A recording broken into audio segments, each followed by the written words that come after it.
Creativity is an addiction. Unplugged because we will always say yes to creativity. Totally Uncut because we all make mistakes. So let's turn it into a tool. This is Arroe Unplugged. Hey, it's Arroe, and this is Vocal Defrag, asking the questions and then questioning the answers. We do this on a transition walk.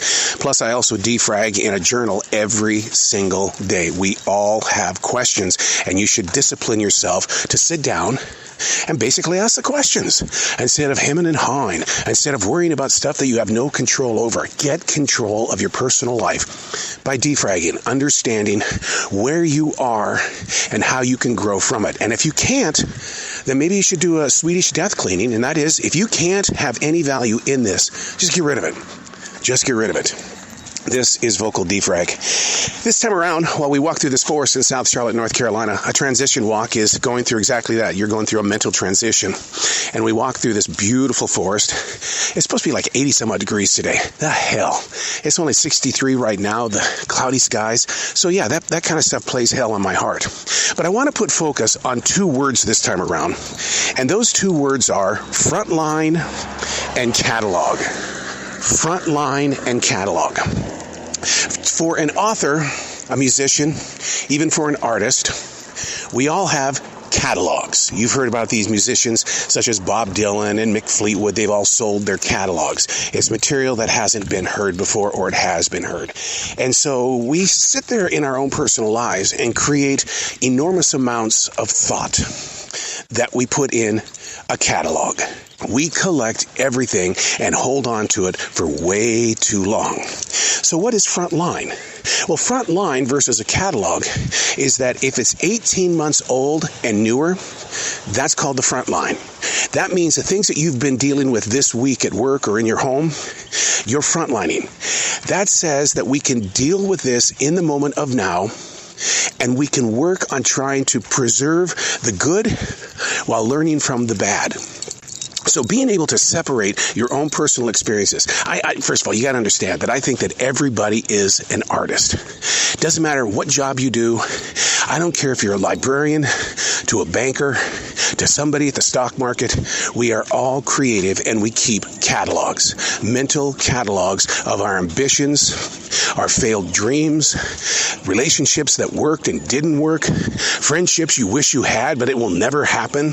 And how about all those friends on social media? We catalog everything. But which ones are you going to deal with? Are you going to frontline, or are you going to dig into the catalog? How I handle situations like that in the real world when it comes to podcasting, I have 12 years of cataloged interviews. You name it, thousands of them. But I also keep a frontline list. Those are the ones where I have the interviews 18 months and newer. Keeping things in the can like that allows me to have enough air to breathe when it comes to really putting a format to work. And I believe that our own personal lives should have a format. 90% of the time I sit there and say, well, what is your daily discipline? It's the same thing. What is your format today? What are your intentions today? What have you got planned that's been on your frontline list for a couple of days to 18 months? Being able to separate things in order like that helps you define where you are in your place of right now. Because so many times I'll walk up to people, where are you at? I don't know. Well, you have a goal? Are you working on something? Where are you at when it comes to getting stuff done? I don't know. Well, I'm that person that's going to go and do some research. I want to figure out what I don't know means and where is I don't know on a map. I used to laugh as a child when I would see a bus, a Greyhound. Up there in the front, it says what city they're headed to. Like Seattle, Spokane, LA. I laughed at the ones that said charter. I said, where the hell is charter? Well, I was that guy that had to go research charter and turn it into a story. Turn it into, wow, what is it like to be at Charter USA? Can you be the mayor? Are you running the post office? Oh my God, you're that dude that's always at the railroad track. Charter. Well, I feel the same way about frontline and catalog. Where is this bus going?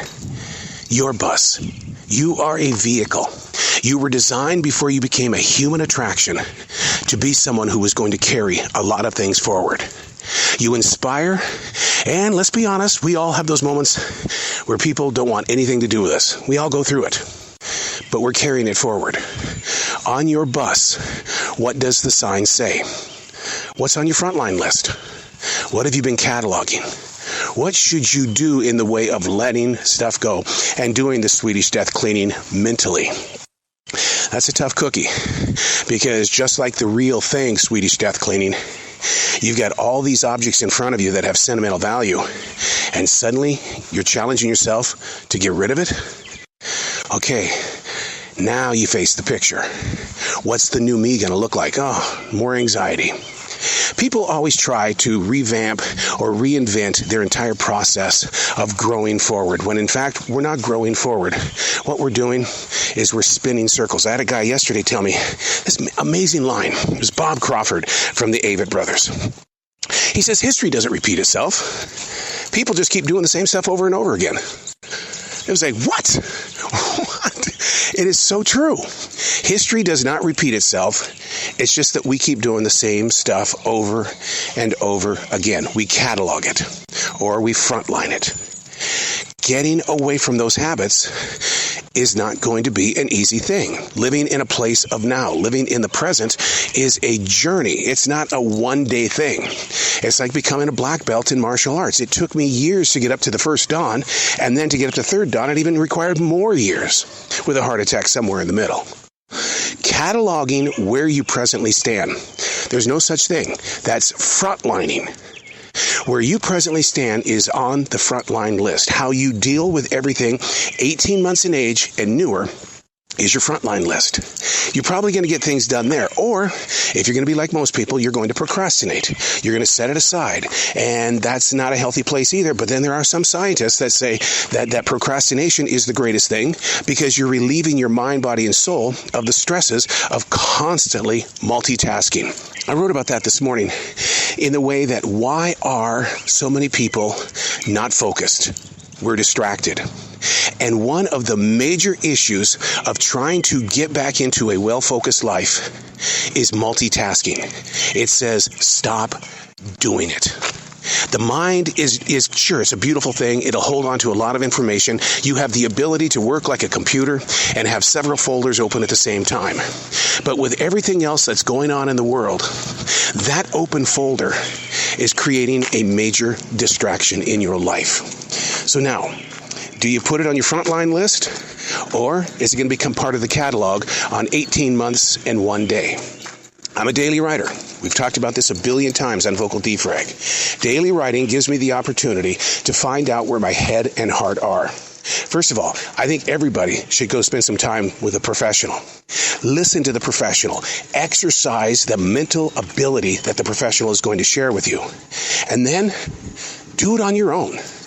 Don't become a codependent to somebody who you think has all the answers. People do that with religion. This is not a knock. This is not a knock. I went to God because my life was going to hell, so I gave everything to God. Well, I did. But the thing is, though, is that God looks at me and says, okay, you're doing good, dude, but you don't need to be leaning on me as much as you do. Come on, grow a pair. So that's what you have to do today, or maybe that's the lesson today. Figure out what's on your frontline list versus what you think you're cataloging. It's not a catalog if you can get it done now and it just happened a week ago. I'll say that a million times, but it's going to help you understand how you can move through any storm that you're facing. Sure, it's okay to create a list. I do it all the time with my podcasting. I have interviews that I did this past week. Okay, basically, they're on that frontline list. But in order to gain control of your format, of your bus, does it say charter? Does it have a destination? And if it does have a destination, why aren't you working on it? Well, I'm frontlining. I put it to the side right now because I don't have time. I hear them all. I deal with them all. And you know what? I have to face the image in the mirror as well. and I have to put up with his excuses and other people's excuses. And this is why this person couldn't come to work today because this was in the way. And you go, okay, what led to that moment? On your frontline list, what led to your last decision? Now let's dig in your catalog. What led to you having something on your frontline list that keeps repeating itself? Yeah, history doesn't repeat itself. We don't change. I'm Arroe, and that's Vocal Defrag.